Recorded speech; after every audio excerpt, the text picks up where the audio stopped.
Hi everyone, and welcome to episode 9 of the Lumi Knits podcast. My name's Hayley and I like to knit and sew and tell you all about it. So if you're a returning viewer, thanks for coming back and checking in again. If you're a new viewer, welcome. I've got a bunch of things to talk about today. Lots of sewing lately. I lost my knitting mojo for a little bit, but it's on its way back, so that's good. I just wanted to say thank you to all the people who have liked and subscribed and commented. Really appreciate it. I reply to all the comments eventually. Sometimes it might take me a few days, but I always get there. I always love to hear what you're up to. And sorry for the quality of the video last time. The tripod was sitting on my kitchen table and I didn't notice that while I was filming it was kind of wobbling. So I'm sorry if I made anyone seasick there.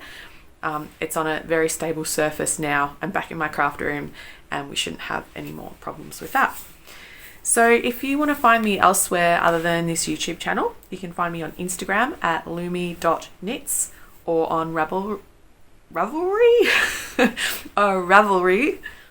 Oh, now it sounds weird. Ravelry. Ravelry. At Lumi Knits X with an X on the end. And I usually keep my Ravelry pages pretty up to date, although I had a bit of a hissy fit with a couple of projects and frogged them, so I'm not sure if I've updated that, but I'll get into that in a moment.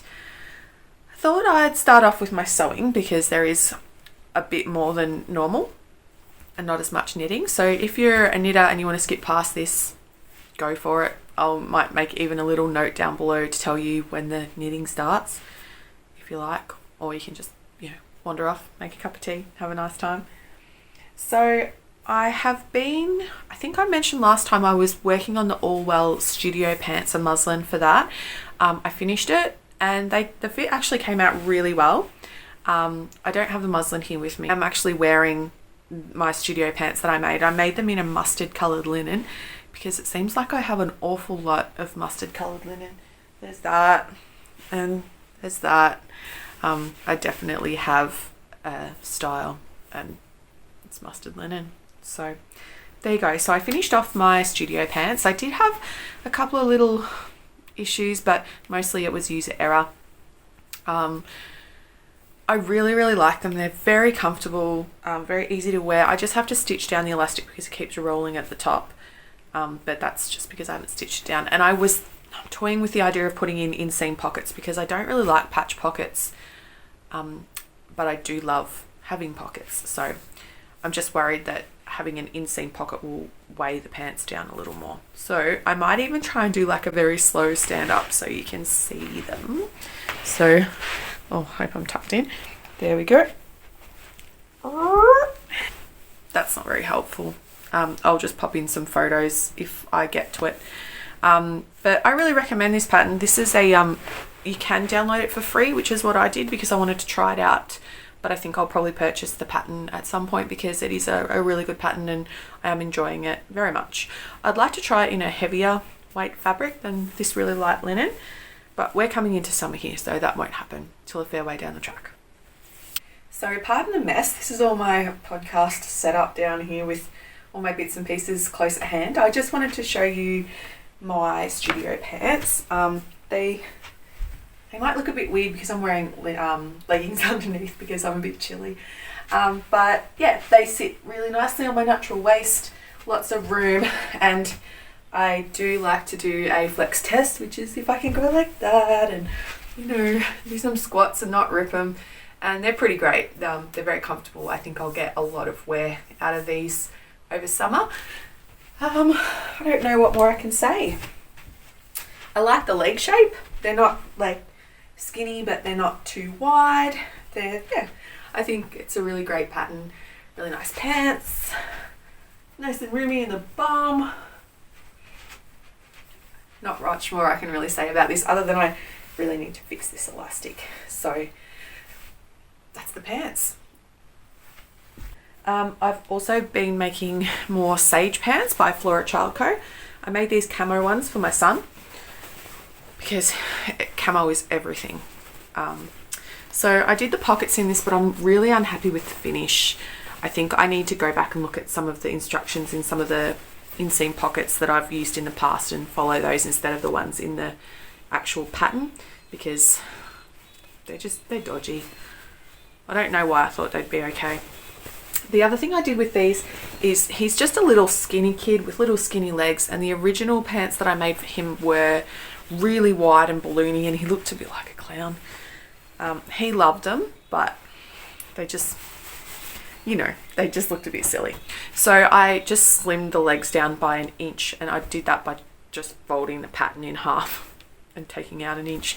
So, and that's a much better fit for him now. I may have to reduce the height of the waist as well, and probably add a bit to the leg. But I've talked a lot about this pattern in the past, so I won't go into it too much. My next finished sew is the Ogden Cami, and I used offcuts. This was just a little scrap that I had just from the thrift store, op shop, whatever you want to call it.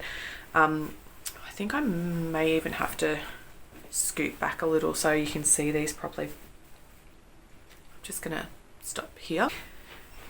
So now I've scooted back, we should be able to see this a bit better. So this is the Ogden Cami by True Bias. Yes, True Bias. I've got notes down here. I was organised today. I've made this before and I forgot that I'd taken notes about changes to the fit and things like that. So I really should have checked in, because I made the same mistakes as what I did the first time. The big mistake I made was I top stitched instead of understitched it. And I can't remember why I didn't understitch, just because it's difficult, I guess. But it came out okay. This is the back. I had to patch 2 pieces together. Can you see that seam? There's a seam, but it's so neat and tidy you can hardly see it. So good for me. And that's how I know it's the back. And this is the front. So it's just a basic striped cami, peekaboo. And you know, if I don't wear it on its own in summer, I'll probably just pair it with the shorts that I've made in the same fabric as pajamas. So it's lined, and I knew the lining was going to be at a really awkward length for me, and I don't know why I didn't make it shorter. I don't know why. As I said, I made all the same mistakes that I did with the first one. Next time I do this, I'm either going to do a full lining or I'm going to cut the lining right back. I probably still could do that. I don't know. It's been a long time since I made this, but it is a good pattern. It's popular for a reason. It is quite easy if you remember, like if you've done a muslin and you've noticed what changes you need to make. It's quite an easy pattern, and you know, it's a comfortable cami to wear. I really enjoy wearing it. It's just that lining sort of sits right there. So it's pretty useless, and you don't really need lining in this kind of fabric, so I probably could have just done bias tape or something. I also made a pair of Pomona shorts in the same fabric, which I really like, and I probably will wear these in summer, not as pajamas, as regular pants, like regular shorts. So the Pomona pattern, also popular for a reason. Very easy sew. It's only 2 pattern pieces. There's no pockets or anything like that. You can do patch pockets, but again, I'm not a fan. So these are just going to be easy, comfy wear around the place shorts. I do need to tighten up the elastic. I've got an issue with elastic. I always make it too loose. And I've done the same thing in these pants, so I don't know why. Maybe I think I'm bigger than I am, or I'm scared that I'm going to make them too tight. But I've got some issues. So they're my finished objects in sewing. So that was the studio pants, the sage pants, the Pomona shorts, and the Ogden Cami. I've been thinking about making a new project bag. I don't really need it, but I'd like it. But I just don't have the fabric that I want to work with at the moment. So I'm not doing that right now. Just a bit of a level change now that we can come back in a little bit closer. In terms of knitting, so knitting people, you can tune back in now. In terms of knitting, I frogged the Georgia bonnet that I was making because I kept making mistakes on it, and every time I tried to fix the mistakes, it made it worse. And I got to the end, and instead of stopping at, I think it was like 32 stitches, I stopped at 8, so it was hugely pointy at the top, and it looked bad. It looked really bad. So I tried to pull it back to 32 stitches and close the top, and I couldn't do it. I just kept messing it up and messing it up and messing it up. And then I came across this little bonnet that I finished a while ago, and I thought, this is perfect for a newborn. So, well, obviously it's not going to be perfect for anyone else, is it? So I sewed a little button on. I was lucky that I found a beautiful little button that just matched it really nicely. And this is going to be a gift for a colleague who is due to have a baby very soon. I'm going to post it up with a book, and I think I'm going to choose Koalas Don't Eat Ice Cream by Philip Bunting. If you have kids or you work with kids, it's a great book, especially if you like ice cream as well, like I do. So I can't remember what pattern this is. I think I based it on the Garter bonnet by Destiny Meyer. I'll double check and I'll add the link below. But this is just a very basic stockinette baby bonnet, a little cute point at the top. So that's going to its new home very soon. In terms of whips, I've been trying to finish things off. I'm still going with those Thunder and Lightning socks. My gosh, I've been working on them for so long, and I think I've finished all the heel decreases now, so I'm just onto the foot of both socks. So maybe next episode I'll have them done, but I doubt it because I've got plans, which I'll tell you more about in a little while. I did cast on something new. So this is a whip. It's a new cast on and a whip, and just be warned, it is not my normal kind of whip. It's rainbow. This is the Panorama shawl pattern again, because if you've seen my podcast before, you know that I love that pattern. It's just a very easy, repetitive, soothing knit. My daughter really wanted a scarf after she saw me wearing my Salmon shawl, Stephen West. And I'm not going to do her a Salmon because it took forever, but I thought I could just make her a little Panorama style. So I think I'm on maybe like the second, well, I'm almost up to the fourth repeat of the pattern, which is where I'll stop. I'm doing this in a DK weight yarn just from Spotlight. It's wool because I don't really like acrylic. I don't like the way it feels. So this is just a wool generic rainbow little girl kind of wool, or boy, whoever, doesn't matter. And I'm just knitting away on this. I'm going to put a tassel on the bottom corner and probably one on each end, and she's going to really love it. So I'm hoping to get this finished off in the next week or so. And I'm still chipping away at my Tecumseh. I don't know how far I was last podcast, but I've had to pull this out multiple times because of the funnel neck issue, which I'm not going to rant about today. But I think I've got my mods under control. Last time I tried it on, it was sitting really nicely on my neck at a reasonable height. I'm going to finish this section of colour work, and then I'm going to try it on again and make sure that it's perfect. So in the one I pulled out, it was partly user error, mostly pattern error. I knit these, my first section of colour work was way too tight, so I made a really conscious effort in this version not to do it too tight. I've made heavy modifications to the pattern based on my Soldotner and just general maths, and it's a bit scary when I make these mods because I can never sort of remember what I've done and why, but I know it made sense at the time. So I have all these really detailed mods written out, like row by row. I think I ended up doing like row by row, kind of Helen Stewart style, to see what the stitch count was going to be at each row. I should have it. It's up over there. I'll maybe just pause and grab it so that you can take a look. Back. Row by row. Stitch count. Instructions. Each row number. So hopefully this is not the work of a crazy person. Hopefully this gives me a very nice neck on my Tecumseh. And usually once I get past the neck on these patterns, I can just follow the rest of the instructions without a problem. It's just that neck and the yoke. So that's what I did. There's more pages of it. This is just the first page. But yeah, so I'm sort of chipping away at that. I'm not expecting this to be finished anytime soon. I do really enjoy it. The yarn that I'm using is beautiful. It's Bendigo tweed. from Bendigo Woolen Mills, so I'm really enjoying the knitting, but I'm just not in a real colour worky zone at the moment, so I'm sort of picking it up and putting it down as I go. But I really like the colours together.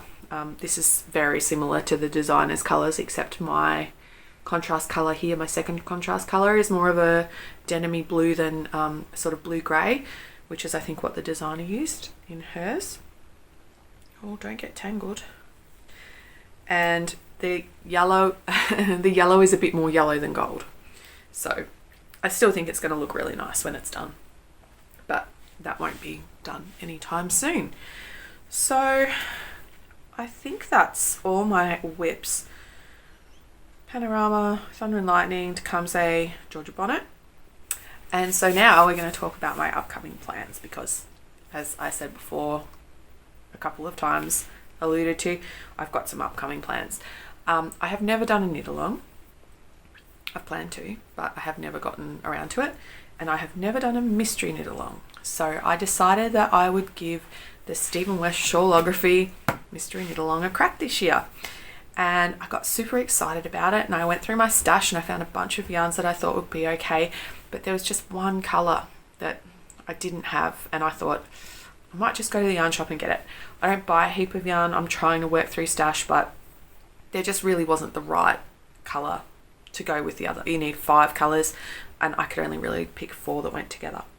So yesterday I trotted off to my local yarn store, which is So Darn Special in Sebastopol here in Ballarat, and started to have a look, and I was poking around and bits and pieces, but nothing that really jumped out at me. And you know how you just kind of go around a corner and something catches your eye? And I went, because there were the most beautiful yarns that I could have imagined, more beautiful than I could have imagined. And I started to look at them and I was like, oh, they're the right weight, they're beautiful colours. And I basically fell in love with them. So I tried to pick one. I really tried to pick one. But then I couldn't decide between 2. And then when I did decide between 2, I was looking at my other colours. I was like, well, this one doesn't quite fit. So I picked another one. And then that looked really great. And I thought, yep, that's it. And then I noticed that one of my yarns was a different kind of feel. It was more of a crepe than a soft wool. So long story short, I'm only using one of my original stash yarns, and I brought 4 others. So the ones that I got, and I'll hold them all up together at the end. I'll just get started here. So one of the colours is a baby Supremo mohair. And this is just a sort of cream colour. Colourway is 12. Very exciting stuff here. So that's the cream. These are the ones that I really freaked out about, and I'm not going to even try and pronounce the brand because I'll butcher it, because I have my thick Australian accent that can't really do other accents. It's something Eco Baby. So I'll link it down below. And this lilac colour got me. This is colourway 11, and in the same brand, this is colourway 15, and it's this beautiful sagey green that I'm an absolute sucker for. And then the final one that I bought was the same brand, Eco Baby, in colourway 5, and it's a very nice blue. So the only existing one from stash that I had was this Patons Dreamtime Merino in a grey. So if I mash them all together, you'll get an idea of what the palette looks like. It's going to be very subtle, I think. Very subtle, very sort of pastel-y, but I'm not a bright colour person really. I do tend towards darker colours and softer colours. I'm not really into bold colour, and I think it's going to be really nice. So I did my first swatch last night on bamboo needles and it just wasn't quite right, so I'm going to try again tonight using a 3.5mm steel needle. I used a 3.5mm bamboo last night, and I think I got between 11 and 12 stitches for 2 inches when you should get 11, but it kind of varied with the different yarns. So don't tell me if that's not going to work, I don't want to know. So I'm going to swatch for that tonight, and then when the first clue comes out on the 8th of October, I will be very excited, and I will be casting that on straight away. So that was my sort of purchases and upcoming plans for knitting. Everything else is going on hold while I do that, which is why I really want to finish that Panorama stole for my daughter. I don't think I will be doing anything, but like I said, I haven't really been feeling the knitting as much lately, and I don't know why, because seasonally it's perfect knitting weather here. We're in spring and it's very drizzly and cold most of the time, and I don't know why. Sometimes you lose it, and I think lately I've lost it, and I'm really hoping that doing this mystery knit along will sort of get me going again and get a bit of fire back in the belly for my knitting. In terms of sewing plans, I came across, and I don't know how I haven't come across it before because it's quite a popular pattern, the Wixton shift dress and top pattern. And I've been seeing all these posts on Instagram for it, and I thought, you know what, that is right up my alley. I would really love to make that. So I went to go and buy the PDF pattern, but the Wixton lady, I don't know what her name is on maternity leave, and you can't buy anything. So you can't even buy the PDFs, which I kind of get, because you don't want people buying the PDF while you're on maternity leave and then calling you and emailing you and saying, oh no, I meant to buy a paper pattern, or why isn't this working? Excuse me, I just had a little coughing fit. So yeah, I understand why she wouldn't be selling the PDF, but I would really like it. I would really like that pattern. I've cut out a couple of patterns lately. They're all hanging up on my wall now. I've gotten very organised in my office or craft room, or whatever you want to call it. So I think I've got maybe 2 new patterns up there. I've got one of the free peppermint patterns, and I have a Zadie jumpsuit pattern that I'm going to have a try of. My sister's actually already made it, so I'm going to try hers on and see how it fits as to what size I should do, because I often find that taking measurements is all good and well, but if you try on the actual garment in that size that hasn't been modified, it's probably going to be better than if you just take your measurements and hope for the best. So that's my sewing plans. I'm just going to see what else I've got down here. I've been watching a few podcasts, but not as many as usual. For some reason, I feel like I've been more busy with work than normal, even though I work 15 hours a week every week. I feel like I've been doing a lot more at night, trying to stay ahead while the kids have been home from kinder. My daughter's back at kinder today. My son goes back next week, and my husband goes back to work next week. So next Thursday is going to be a very unusual day here, because it will be just me at home, and I'll probably work. But I'm hoping I can sort of sneak in a fair bit of work early in the week so that I can have Thursday to just decompress a little bit, because we've just been hammered with lockdowns, lockdowns, illness. Tyson and I, my husband and I, have both had both our vaccinations now. I had my second Pfizer yesterday, and it's just been busy times. Busy, but lockdown, I don't even know anymore. It feels like it feels like my head's spinning all the time. So yeah, hopefully things start to settle now that things are changing here in Victoria in terms of our restrictions and lockdowns. As more people get vaccinated, we have more freedoms. So I don't know, deep breaths all around, I suppose. Did I mention podcasts? Oh yes, I did, sorry, before I went on my tangent. I haven't been watching a heap. I've been watching A Yarn Tale quite a lot, and Knitlib, who I've only just come across, but I'm absolutely loving her podcast because she's very inspiring with her colour and her, I don't know, she's a bit like me. I think she likes to just make stuff and she doesn't really mind what she's making. Sometimes she's sewing, sometimes she's knitting, and yeah, so really fun and inspiring to watch. And I've got a few in my queue that I haven't watched yet, but I'm planning to get to soon. So this has been a bit of a mishmash again. I've got a lot of editing to do because of coughing fits and moving tripods and things. If there's anything you want to know, if I haven't expanded on something I've shown enough, please let me know in the comments. I'm happy to talk more about it. If I've started talking about something and haven't finished it off, let me know in the comments. If you've got any questions or there's anything you want to contribute, please add it in the comments. I always love to hear from you. Yes. So I think I'll leave it there, because I think from now on it's just going to be pure nonsense, and I think you've had enough of that for one video. So wherever you are and whatever you're doing, I hope you're having a wonderful day, and I'll see you next time. Bye.